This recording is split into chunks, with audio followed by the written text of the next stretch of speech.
Start with 250 grams of butter, pour in 250 grams of sugar and mix in a large bowl. Stir until mixture is a smooth texture. Add 6 eggs into a separate bowl, whisk eggs, pour into mixture.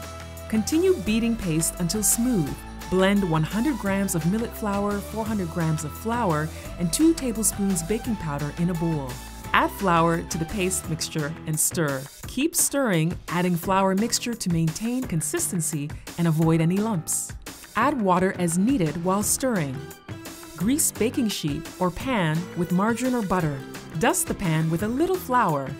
Pour entire mixture into the baking pan. Now it's ready to bake. Carefully place dish into the oven. Set to 180 degrees and bake for 30 minutes. Oven-ready millet cake, ready to enjoy.